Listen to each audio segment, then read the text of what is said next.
It's inexplicable. Why can't I go into a Barnes&Noble and buy a book that I want to buy? Hi, I'm Gary Lovisi, and I'm going to do a little ranting now about the modern state of bookstores in, I guess, the New York area or the country or whatever. Particularly Barnes and Bookstores, Noble. particularly Barnes&Noble. Used to be, the thing is now, Barnes&Noble is like the big bookstore around the country where you can get new books. Used to be, years ago, malls had sometimes even two bookstores in them. Kings Plaza Mall here in Brooklyn had a Walden's Books down on the first floor. They had a B. Dalton's on the second floor. Other malls had Crown bookstores, and they had Barnes& Noble bookstores. And all of these stores, even though they were selling new books that just come out, also had like separate different, a little bit of different stuff. So there was like a variety. And you could go in and you could find books that you wanted to read. Now what I'm noticing is, and it's really frustrating me a lot, I'm going in to buy a new book by a current author who has, in some cases, 5 or 10 or 20 books that they've written. Not only can I not find the new book that just came out, I can't find any books by them at all. And here's some examples, and it really does frustrate me and get me very annoyed and upset. I'm a big fan of Alan Steele, science fiction writer.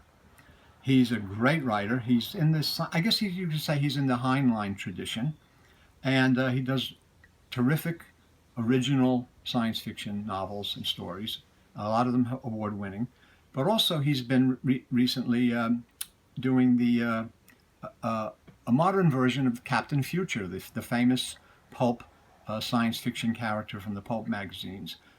Alan Steele is a scholar and a collector of science fiction pulp, and he's very knowledgeable in that area. And one of the books that he wrote, the first one, is Avengers, Avengers of the Moon, which is kind of a prequel to the Captain Future. Tells how he started out and the Future Men and all of that in this series.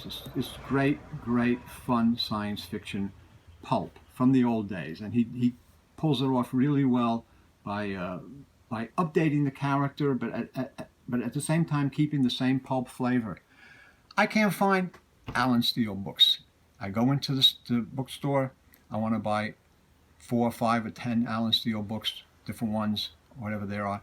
There's nothing. There's not one book. I can't believe it. I went to different Barnes & Noble stores. I can't find one. And it really aggravates me. Another author that I really like, Simon Scarrow. I've done and by the way, there'll be an interview with Alan Steele in a future issue of Paperback Parade.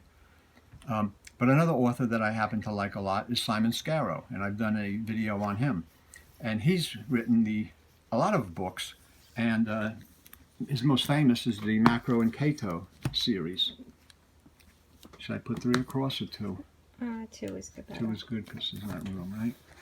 So we can see the books. Yes. So these are the 2 latest books in Simon Scarrow's. It's his Roman series, but Eagles of the Empire. But it's the Macro and Cato series. These are the latest 2 books. I think this is 18 and 19. He's got 18, 19 books in this series. They're all bestsellers. I did a video on them. People love the video. They love learning about the terrific series, this book, with these great characters that are Roman legionaries, and it tells you the story of a lot of the strategy and tactics of how the Roman army fought in various theaters of operation. Very accurate, very interesting, and it's also adventure and action stories that are terrific. Can't find these. I can't find them anywhere. I don't see now. These are the British editions, first editions, but they're published in the United States by St. Martin's Press in hardcover and then reprinted in paperback, trade paperbacks. But I don't see any of them anywhere in Barnes & Noble stores. And I've gone to multiple Barnes & Noble stores in the New York area. And New Jersey. And New Jersey, and I do not see them. So it's like, why? These, it's just so frustrating. Another author that I like, and I've just gotten into, historical fiction is Ben Kane. He's written the Forgotten Legion trilogy. The first book is The Forgotten Legion. Maybe I should move these over. It's okay. Okay. The second is The Silver Eagle. And the third is The Road to Rome. So I went into, whenever I go into Barnes&Noble in Brooklyn, in Manhattan, in Staten Island, in Long Island, in New Jersey, I don't see any of his books. I don't see one of his books. Ben Kane's written, first of all, these three books, which are bestsellers and are very well thought of amongst readers of historical fiction, and they're terrific, exciting books, just as good as the Simon Scarrow, actually. There's not to be, and he's written other books besides these three. He's like Scarrow, like Alan Steele in science fiction, has a long track record of producing multiple books over the last 10, 15, 20 years, and a lot of books to his credit, good books, and you can't find one. I go into a store, I can't find one. I can't believe it. It really drives me nuts. The impetus to this video, aside from the Alan Steele thing, drove me crazy because I interviewed him and I couldn't find any of his books, and I had a few of them, but I didn't have. There's ones that I was missing, and I wanted to find them, and I didn't even know he wrote the Captain Future books. And I was just like, wow, he wrote a Captain Future book? Well, no, excuse me, he wrote like 4 of them. So he's written 4 Captain Future books, which I didn't know about because they don't sell them anywhere. You can't find them. You go into Barnes & Noble. It's not like we don't go to the bookstores. I go to bookstores all over. Day. And let me just tell you, let me just be honest to tell you. I'm a person, I go into a bookstore. I will occasionally buy a book or 2. I may spend $20 or $30 on books if I go into Barnes & Noble. I may spend $50. I may spend $100. I might spend $500 in a Barnes & Noble if you have the books that I want to read at a reasonable price. Okay? Why aren't you guys in Barnes & Noble catering to people like me? Collectors and readers and fans who want to read these books, who are looking for them. They're being published. They're out there. These are new books, but also the older books too. Where are they? I'm gonna talk about those too in a minute because I got a gripe with a lot of this stuff. So yeah, we go into to try and get Alan Steele books.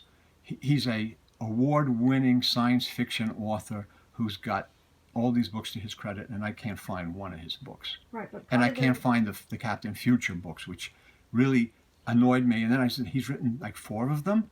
I says, and they're great books.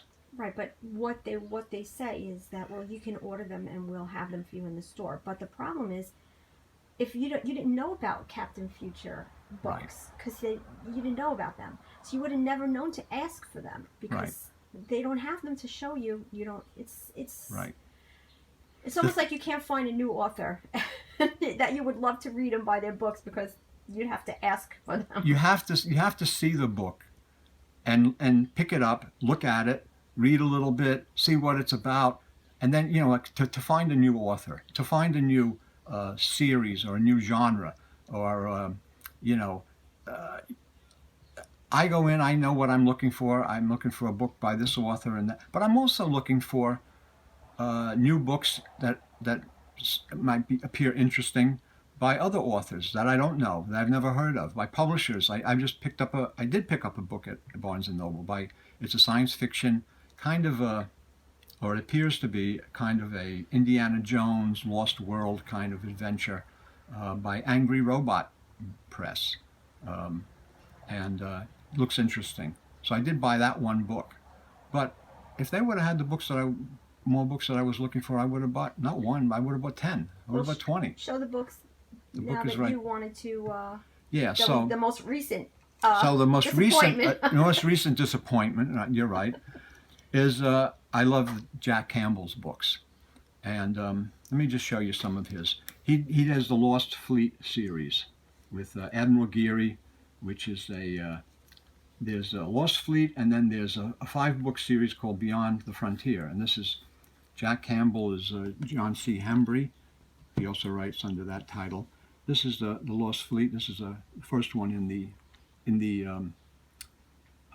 Beyond the Frontier mini series of that Lost Fleet series. It has the same characters and everything, but it's a little different. So there's 5 books in that series: Dreadnought, Invincible. This is military science fiction, and it's exciting. It's a little pulpy. There's a lot of action and adventure, warfare. There's also excellent strategy and tactics in these books. And the compelling thing about it is what Campbell or Hembry has been able to do and produce in these books is something really unique. He's been able to put into the story the exact way it would be fighting in space, having ships fighting in space, intergalactic space battles, and through using wormholes and through using time distortions and space distortions and all of these it's like a 3-dimensional chess game where the ships blink in and blink out, and there's all kinds of super weapons and technology that's going on. But the thing is, he's put all of this incredible technology into the story where it fits, it melds so easily, so seamlessly, that while you're reading it, you're getting a real feeling and view of what it would be actually to be in this space battle. I mean, it's just the way he describes it is stunning. The guy is brilliant, and I think he's come upon something very special, very unique, and these books are excellent, and obviously by their popularity. Now there's 5 in this series. I think there's 7 or 9 in the other series. He's also written other books in other series, even under his own real name, John Hembry. Here's the, I'm just going on, but what are you going to do? What are you going to do? I'm frustrated. Guardian is the 3rd book. These are great to read. Steadfast is the 4th book. And the 5th book in this series of the Beyond the Frontier, the Lost Fleet, is Leviathan. These are the first edition hardcovers, American. It's a great series, great series. So, yesterday, well, my brother gives me a call and he says, "Did you hear the good news?" And I says, "What's the good news?" Jack Campbell, The Lost Fleet, came out with a new book in the series. I go, "Really?" Yeah, it's called Boundless. I go, "Really?" He says, "Yeah, it's out now." He says, "I read it and it's really good." I says, "I'm sure you read it and I'm sure it's good." So anyway, of course I got to go and get this book. So I figure it's a brand new book. We're going to Barnes&Noble the other day to meet with our friends. And I figure, while I go in there, I'll get the book.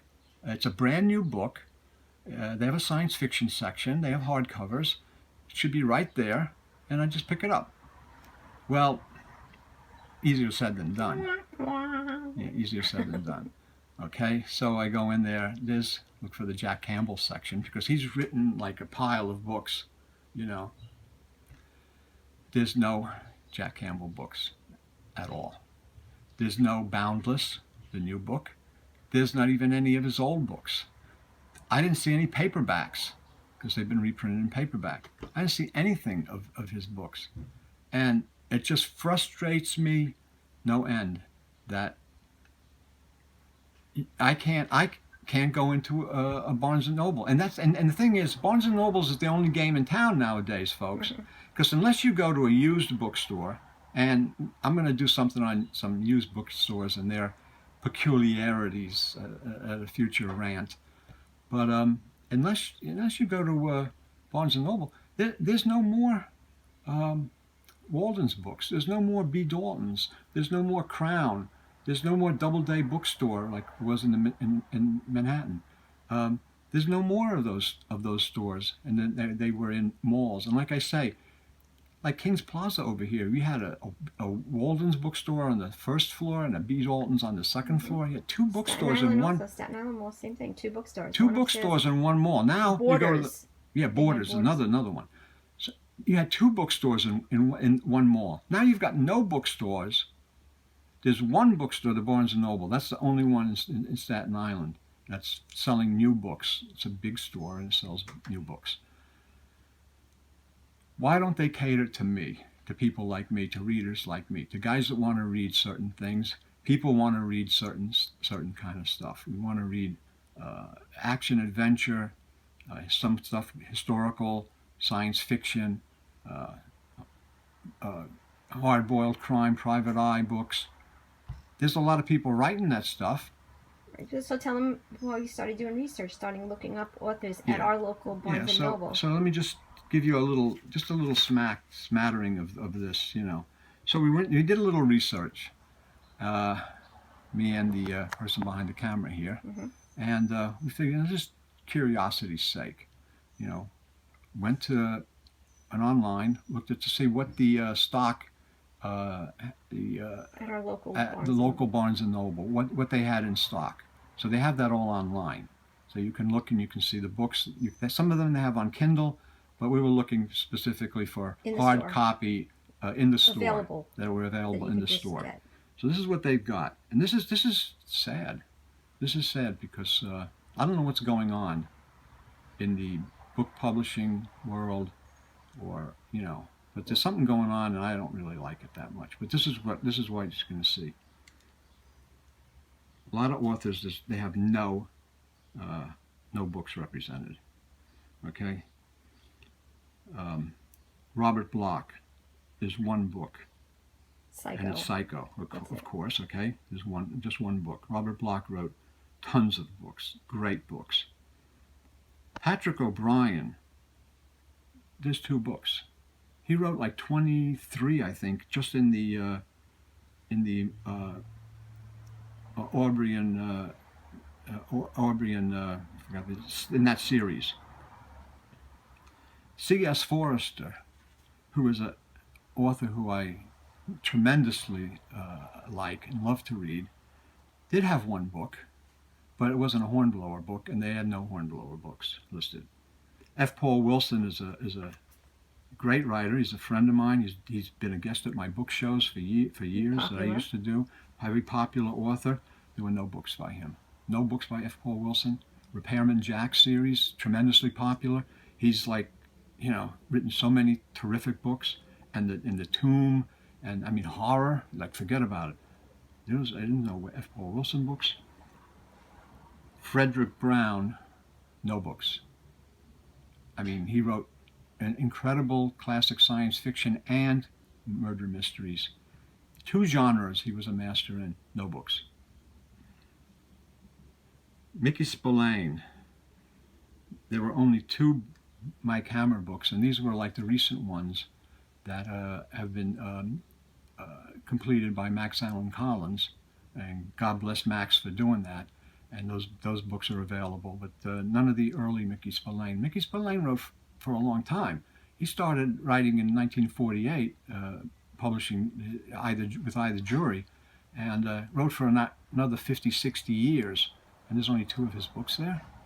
And people like them and will want to read them if they see them. See, this is what Lucille was saying, like when you go into the store and you don't see these books, you don't see the Spillane books, you don't see the Frederick Browns, F. Paul Wilsons, C.S. Forrester, Robert Bloch, the other titles, and the covers and what these books are, and look at them.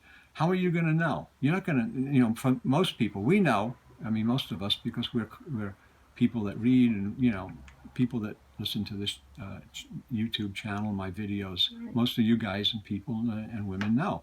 But the average person and the younger people don't know. And it's a shame, and it's not fair to them that they are being... Their body of work is like just ignored. The body of work is being ignored, and that they're being, you know, not allowed to access this stuff and to look at it and to make their own decisions on what if they like it or they don't like it, whatever. If it's, a lot of the discussions that we used to have about how come, like it seemed like the vintage paperback collectible community was slowly dying. Like with as collectors died off, like it was hard to grow the hobby. Yeah. This is part of the reason, I think. Now we never really considered it, but if you don't expose people to Right. authors that they didn't know about, they're not going to search for them Right. to even order their books online because they don't even know. When I did my book shows in New York, the New York Collectible Paperback and Pulp Fiction Expos, I did those for 25 years, those shows, once a year, from 1989 to about, I think, 2013. 25 years with guests, authors, and artists. I mean, we had terrific people. It was always the same people came. It was always the same people, but we did have new people coming in, and they would see like the books. But we tried to entice people. Right, when we exposed people to them, they were amazed, and they would buy, and then they would come back again. They said, like, I never knew there was something like this. All these books, where are they hiding these books?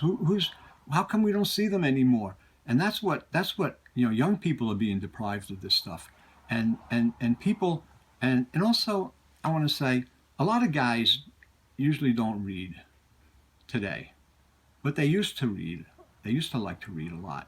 And the thing is that if you have books that guys want to read, and that young boys and teenage boys and stuff want to read, get them into reading and get them into books. But it's got to be stuff that they want to read. It's got to be action and adventure. It's got to be things that are interesting to them. Okay? I have no problem with anything that that's pointed or focused on any other subject or area. That's fine. I think everybody should be. There should be room for everything. That's what I'm trying to say. And it seems like we'll read some more authors things are being squeezed out. That we were looking. Okay, so I said Mike Hammer. Okay, this is a block. This is a blockbuster. Lawrence Block. Okay, there's no Lawrence Block book in our local Barnes and Noble. Local Barnes and Noble in Brooklyn, New York. Larry Block lives in Manhattan. He lives right across the river. He's still writing. He's still writing. Crime. Fantastic, great crime fiction, and having books published by. A lot of books published by Charles Ardai's Hard Case Crime. No Lawrence Block books listed. Not one. No, not one hard copy in the store. As far as their inventory goes online, and we've been in the store. We look, we see. Maybe in another store you'll have one here or there. You see the Hard Case Crime, but you don't see some of the other stuff. I mean, it's just like, what's going on here? I don't know. What do you think about it? Another thing that really gets me is Starkhouse Press. Greg Shepard is a genius editor, publisher. He publishes Starkhouse Press trade paperbacks. He also publishes Black Gat books, and a new series of small paperback-sized books that has just come out. I don't see these in any Barnes and Noble. I don't understand why Barnes and Noble doesn't sell these books, and they certainly would be of not interest, fascination to crime fans. So. Right, but we don't know if it's distributors. We don't know. We don't know what the situation if it's is. Buyer's issue, if it's a publisher issue. Well, sometimes Barnes and Noble might require a 50% discount or 60%. So a lot of the stores now, they put pressure on some of the publishers and smaller publishers to they want 60% discount or something, which is crazy. 20% used to be a standard, and 40% used to be the standard. So what happens is if you're given so much of a discount to get your books into a store, sometimes it's not worth it, and it's not fair. But this is the way it is. But Barnes and Noble is the only game in town when you're talking about new stores. Let's talk about what happened with you. Okay, so now I'm going to talk about myself. It's my favorite. That's not my favorite subject. It's my favorite subject. Oh, thank you, honey. So I published 3 books with Krause. Krause Publications, you may know. First one was Antique Trader Collectible Paperback Price Guide. I was in 2000. In 2000. See, I need glasses now. Right. I never used to need glasses. 2000 something. Yeah, this is interesting. Whenever. It was 2000 something. 2008, I think. I think 2008. Anyway, it's a beautiful, beautiful book. It's loaded with color photos of all rare and collectible vintage paperbacks. And that's the first book that I did for Krause. The second book that I did was Dames, Dolls, and Delinquents, larger size book, trade paperback, and again, it's all various full color, great collectible, cool vintage paperbacks. A lot of good girl art. Oh, and the price guide, this is the price guide. When I did the price guide, they wanted me to do a price guide and wanted me to do a price guide on every vintage paperback published. I says, well, we could do that, but you'll need about 10 books this size to do it, to list everything. And also explain the format that you wanted. Yeah. The so problem with I said the previous guides. In the previous guides just had endless lists of books and tiny little thumbnail pictures in black and white or color that you couldn't even see what the book was. I says, like, let's do something different. Let's look. I can look at do a book that picks the top, say, 3,000 or so collectible American vintage paperbacks, and that's what I did. So I took the cream of the crop of the books that are the most collectible and ones that have historic significance, that are rare, that are interesting. And you wanted to have photographs. And then have photographs so you can actually see the book in color, and you can have, can really like get a good idea of what the book was, and had the values in them listed. So those were those. And then the last book that I did for them was Bad Girls Need Love Too. And this was a hardcover, little hardcover. And again, it has great covers, bad girl covers. And the thing with this one is it has the blurbs and the back cover blurbs and cover blurbs and things for how the book was, how it was marketed and advertised. So you see what they say about the book on the back cover, and it's just like some of the stuff that it says is just ridiculously campy and funny and just hilarious. There's some really like wacky stuff that they put on the back of these books to describe them, and that's the third book. It's a hardcover book. So these are 3 books that I did for Krause, and the thing is that Krause had a deal with Barnes&Noble to exclusively distribute their books. And Krause did a lot of books, Antique Trader, books about collectible, basically everything. I did the books for collectible paperbacks for them, but they had probably dozens of authors doing books on every kind of collectible you could think of. Glassware, comic books, postage stamps, videos, everything you could think of. Big into comic books and stuff like that. The people that I worked with at Krause were some of the nicest people on earth. Really decent people, really very knowledgeable, easy to work with, cool, and I love working with them. They're really sharp, intelligent. They did the design on the books, and they did the designs, excellent. I mean, they just did terrific work, and because of the deal with Barnes&Noble, Barnes&Noble, each store took, 3 or 4 or 5 copies of each book when they came out to sell. Problem is, and there's a couple of problems, and these are also gripes that I have as an author. The books went into their collectible book section, which they don't even have anymore. They used to have uh, 2, 3 racks, big racks, in the back of the store for collectible books, books on collecting whatever, everything you're going to collect. And the stuff was loaded with books, and my books were put over there. Thing is, you're doing new books. You should have new books put out in the front where people can see, here's what's just come out, here's the new books. You know, they do that, but they didn't do that with these books. But the big problem is my books sold out. I went to all of the Barnes and Noble stores in the area, New York area, and in New Jersey, and all the books, they were sold out all the time. So they're sold out. So why don't you order more? Oh, we have to go through headquarters to order, and we have to do this and that. Oh, okay.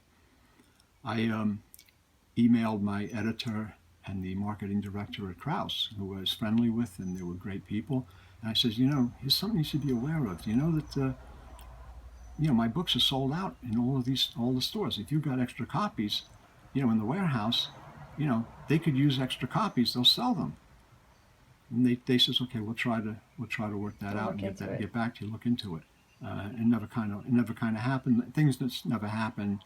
And I says also that your other books would benefit too, because you have other authors selling other things, and they should be put up front when the new book comes out. It should be up front with all the new books instead of hiding in the back. And when the book sells out, they should order again, because the idea is to sell books and make money.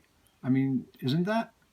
But apparently not. So anyway, and the sad thing is of course, they didn't do anything about it. Nothing happened. And Krause is out of business now. They're gone, and it's sad because it's a great company and great people, and that was a good venue for a lot of writers to get write about interesting topics of collections. Not only paperbacks but everything, and that's the way it goes. But Barnes and Noble has to cater to people like me, who are readers and buyers, and I don't think that they are. And the fact that, and I don't think they're catering or being, I don't know what the word is, reliable or whatever, to younger readers and to younger fans and collectors, people that make other books available. You don't have. Did you have? I look at it like it's like I said to you before. Barnes and Noble reminds me of like the way ABE runs its website. You have to know what you're looking for to find it. You have to go in there. They want people to come in, and you ask for what you want, and then they order one book, and then you get that and whatever. But if you don't know, if you just want to go in and say, I want to browse mysteries and find a new author, a new Private Eye. I like Private Eye books. I want to find a new Private Eye. Stephen King, he's got like 20 shelves. Really? Does he need 20 shelves? Is there anybody else writing horror? Yeah. So Sorry. you have one book by Robert Bloch, no books by F. Paul Wilson. I mean that's a travesty, and no book by we didn't look Jack Ketchum, Lawrence, but I bet it's Bloch. the same story. Yeah, I mean Jack Ketchum was Dallas Mayo, terrific horror writer. He'll scare the pants right off you. His stories.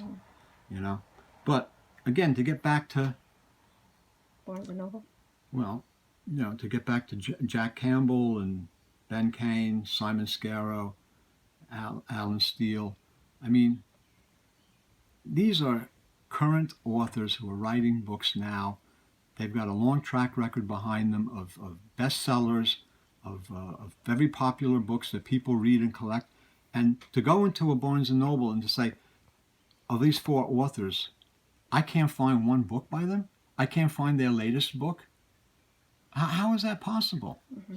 I mean, that's a travesty. Well, what Barnes and Noble needs to realize is the more and more we go there and come out empty-handed, the less and less we're going to start going there. Right. I mean, we go. They may be the only game in town as far as bookstores, but they're not the only game in town as far as books, online as far as books. and as far as books. Because you have eBay, you have ABE, you have some used bookstores around, and also even thrift stores and stuff like that where you can find books sometimes at much cheaper. Also, by the way, at thrift stores and things, Salvation Army, places like that. But also used bookstores, and I've done videos on some of this. The Barnes&Noble in Paramus is an interesting example. I did a video of that store. Now, they're one of only 5 or 6 stores in the nation of all the Barnes&Nobles that have a used, rare, and out-of-print book section. So you go in the store, the front part is like the regular Barnes&Noble with new books and catering to people that don't know books or don't know what they're looking for. They're going to go in there and sit there and look all day, look at the books, not buy anything, and have a cup of coffee at Starbucks. And then you have in the back is another large area, a separate store for used, out of print, and rare books. And there you can find things. And there, it's possible to find some good books, some interesting things, and some of these authors that you never see in the regular Barnes & Noble. So that's a great store, and I've done a video on that store. There's also the store at Morristown, New Jersey, which I have done a video on that. And there's Otto Penzler's Mysterious Bookshop in Manhattan. Or independent booksellers, yeah. There's other independent booksellers, too. But with that, interesting to note in that Barnes & Noble in Paramus, when we go there, we spend hundreds of dollars sometimes in the used book annex and walk right through the Barnes & Noble. Don't even stop and buy a book there. It has been noted that, and my wife could verify this, that I have come out sometimes with 2 shopping bags full of books from the back of the store, and at good prices, and not bought a single book in the regular Barnes & Noble store. So I mean, you think about that, And then you buy there's eBay, there's ABE, other Biblio, there's other online book services. There's also book shows. Rich Harvey does a book show in Bordentown, New Jersey. I think he does one in Florida also. There's one in Florida, but there's going to be one in November. Also, there's a Pulp Fest in August in Pittsburgh, near Pittsburgh. That's a great book show, pulps and paperbacks. There's Windy City in Chicago in September. Next year, right? There's Tom Lesser's show in LA next year, in probably around March. So there's book shows, and these are places where you can find great stuff. And these are places where you'll meet other collectors and dealers that you can talk about books. And these guys actually know the books, and they know the stories and the authors. And some of these shows have authors and artists there, and they're just great. So there's places, and when people go into these shows, and when people go into some of these stores like Otto's Mysterious Bookshop or Morristown or whatever, you'll spend some money, but you're going to be very happy because you're going to find books that you want, and that's things that you've been looking for a long time that you just can't find. Because I don't know what happens with what Barnes & Noble is doing, or what's going on with bookselling. I have some suspicions, and I'm sure maybe you guys have, and I'd like to hear your comments on this. But I don't know what's going on, but it's just it's not right. They're not catering to their whole market. You have a whole market of people like me out there that I want to buy books. I'm looking to buy books. I'm going sometimes out of state to go to another store to buy books. If I can find the books, I'll buy them, the books that I want. But now Barnes & Noble, you got 4 strikes and you're out. Yeah. Can we show the Angry Robot book? You want to show the Angry Robot book? Should I get up and get it? I guess so, You want yeah. to stay there? Okay. So. I'm going to get up. Meanwhile, Just I'm gonna pretend show I'm you still sitting there, people. I'm just going to show you one book. The Rotary. Well, I should say you've done pretty good for someone who hasn't been able to buy a book in Barnes & Noble. Captain Moxley and the Embers of the Empire by Dan Hanks. Okay, so now this is a book you were not looking for, and you browsed. Right. This is looking for your book, and you found it. Yeah. So this is a post-war piece of 1952 Spitfire pilot Captain Samantha Moxley, fighting enemies of the United States in Egypt and Paris and all over. It's kind of like a female maybe. You wanted to show us, and you haven't yet. Yes, I haven't shown you here. This is a cover. So it's kind of a pulp, pulp style, retro nostalgia, action adventure pulp paperback. Looks cool, looks interesting. So this is a book that I didn't know any. This is an example of the kind of thing when it's a book that I had no idea that this book even existed. Okay, it's by Angry Robot. Okay, Angry Robot is a kind of a science fiction, small independent press. They publish a lot of good books, but their distribution isn't so great. But I saw this one, and this is an example of what I'm saying. Like, I don't know. I'm going to read it. Maybe I'll like it. Maybe I won't like it. But it looked interesting. I says, let me take a chance and buy it. And I'm happy that I did. But this is what, how come, other people can't find something like this, things that they're looking for. Why can't I find the books by authors who have long track records and have history of writing many books? And it's just very frustrating. I'm glad I found this. 40 minutes, so wrap up your rant, please. So I'm going to wrap up this rant by saying, I don't know what to make of this. Do you feel better at least that you? Yeah, I mean, maybe a lot of you have felt the same frustration. I don't know. I'd be interested in your comments, what you think. It's just. I guess the world is changing. Things are different, and I don't know what it is, but I'd be interested in what you have to say and what you have to think about this. It's just frustrating. I mean, it's something you noticed a long time, but it just came to a head. Four times we went to look for somebody specifically, and it's like nothing. Yeah, and it's again, the thing that really irks me is it's a brand new book that's just come out by an author who's a best-selling author who has many books to his credit. It's not like some one-shot guy who from a small publishing company or whatever. This is a one-shot from a small publishing company. I don't know what this book was doing in there. I saw it, and look at even the pages. So this is different paper than regular paperbacks. It's like a more quality paper. So this is, they're doing a nice job on this book. But it's Angry Robot. I mean, they published, I don't know how many, not many books.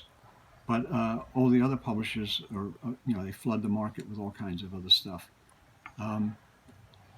Anyway, my frustration level is quite eased, thank you. I hope yours is also eased. We're not raised. Not raised. You made everybody else upset. Yeah, no, I probably upset everybody.